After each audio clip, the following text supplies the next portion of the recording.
Navbharat times online से exclusive live chat में मधु शाह ने कई मुद्दों पर बात की।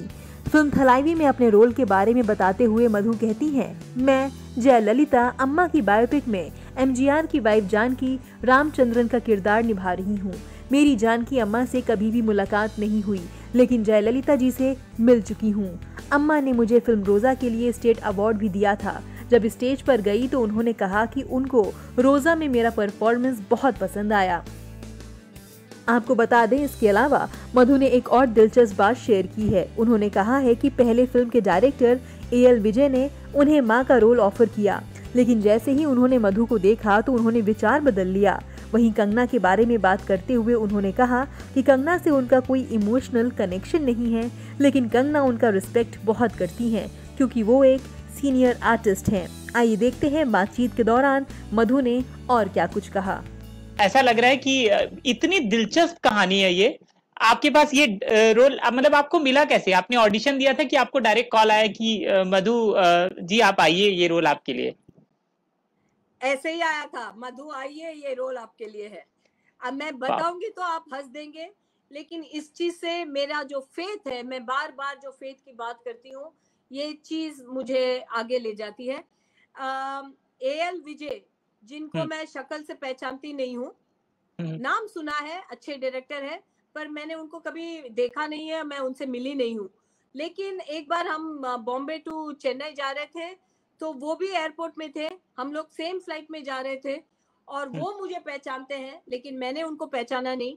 उन्होंने मुझे देखा और जैसे वो लैंड हुए, उन्होंने मेरे मैनेजर को कांटेक्ट किया और बोला कि मुझे मधु से मिलना है, मैं उनको कंगना की मदर का रोल देना चाहता हूँ।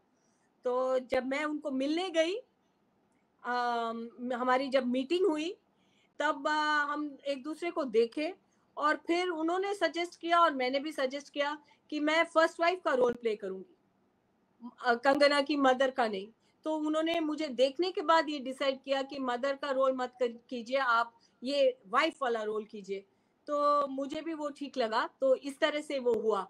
एयरपोर्ट में उन्होंने मुझे देखा और वो कहते हैं ना, to be in the right place at the right time, ये हुआ मेरे साथ। क्या बात है, वंडरफुल। तो कूल। मैं चाह रहा था कि थलावी से जुड़ी कोई और बात पूछ लूं, क्योंकि इतनी दिलचस्प है कि क्या, लेकिन आपने वो आजकल साइन कर लेते हैं ना कि बताना नहीं है, ऐसा ये सब चीजें। हाँ, मैं और नहीं उसके बारे में बता सकती क्योंकि आजकल शूटिंग चल रही है उस फिल्म की और हम लोगों ने कोई कॉन्फिडेंशियलिटी साइन तो नहीं की है, लेकिन फिर भी मैं बहुत ज्यादा रिवील नहीं करना चाहूंगी। जब पब्लिसिटी के टाइम पे बात होगी, I will be able to tell more about the film. खबरों में लगातार कंगना, सबसे पहले तो सुशांत वाला मामला था। सुशांत केस में उन्होंने अपनी बात कही और इंडस्ट्री को लेकर बहुत सारे खुलासे किए। क्या गलत है, क्या उनके साथ किसने गलत किया, ये उन्होंने कहा। इस दौरान उन्होंने एक लाइन कह दी कि मुंबई मुझे पीओके जैसा फील होता है। आपको मैंने थका दिया है ना, बहुत चेहरे पे दिख रहा है, वो मुझे नहीं करना चाहिए। तो उन्होंने ये कहा। तो उसके बाद फिर उनका ऑफिस तोड़ दिया गया। उसके बाद फिर वो यहाँ पर आई, उनको जिस तरीके से वाइस सिक्योरिटी मिली, वो यहाँ पर आई, फिर वापस गई। आप एक तो कंगना को देखती कैसी हैं? क्या ऐसी रिबेलियस क्रांतिकारी अभिनेत्रियां पहले भी रही हैं? इस तरीके से पॉलिटिक्स में, इंडस्ट्री में अगर किसी ने उनके साथ गलत किया है तो उसको एकदम खुलकर बेबाकी से कहना, बार बार कहना, कैसे देखती हैं कंगना को? समझाइए ना मुझे। कंगना को मैं एज एन आर्टिस्ट, मैं उनको बहुत हाई दर्जे में देखती हूँ। बहुत उच्च लेवल की आर्टिस्ट हैं वो, और उनके पर्सनल मैटर में मैं इंटरफेयर नहीं करना चाहती, बहुत पर्सनल है। एक चीज बता सकती हूँ को वो मुझसे बहुत अलग है। मैं उनके मतलब पोलर ऑपोजिट हूँ।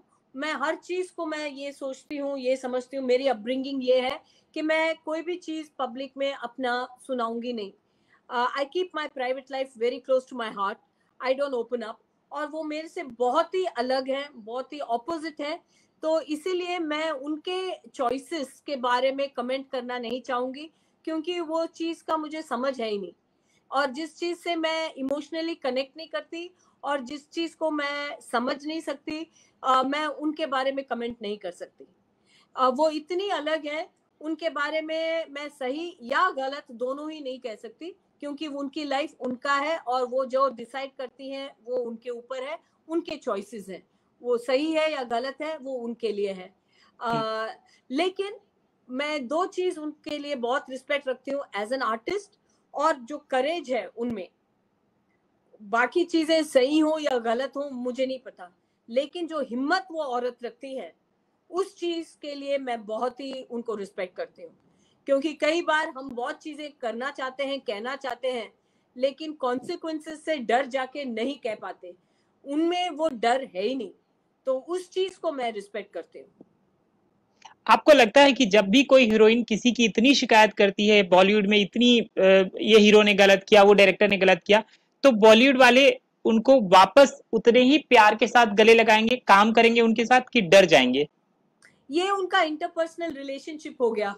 बॉलीवुड और कंगना के बीच में क्या हुआ, क्या हो रहा है और क्या होगा, ये सब हम बस देखते रहेंगे और पढ़ेंगे। मैं प्रेडिक्ट नहीं कर सकती, ठीक क्योंकि है। अगर ऑडियंस को पसंद है, कोई आर्टिस्ट, कोई कलाकार अगर ऑडियंस को पसंद आती है तो फिल्में तो बनेगी। तो मुझे नहीं पता ये कैसे जाएगा यहाँ से। देखिए, इतना अच्छा जज्बा है कंगना का, वो बहुत सारी महिलाओं को प्रेरणा देती हैं कि इतने ही साहस के साथ आप बाहर आइए। कभी कभी कुछ लोगों को डर लगता है कि मेरा रोल तो नहीं कटवा देंगी। I have no experience. जो हमने सेट पे काम किया है, मैं ये कहूंगी कि एज एन आर्टिस्ट वो बहुत ही डिसेंट को स्टार रही है मेरे साथ। और मैं सिर्फ पर्सनल बात कर रही हूँ, मेरे साथ जो हमारा इंटरेक्शन सेट पे रहा है वो बहुत अच्छा रहा है, बहुत रिस्पेक्टफुल रहा है। वो मुझे अपना सीनियर मानती हैं और मुझे एज एन आर्टिस्ट और as a senior in the industry उन्होंने मुझे पूरी तरह से रिस्पेक्ट दी।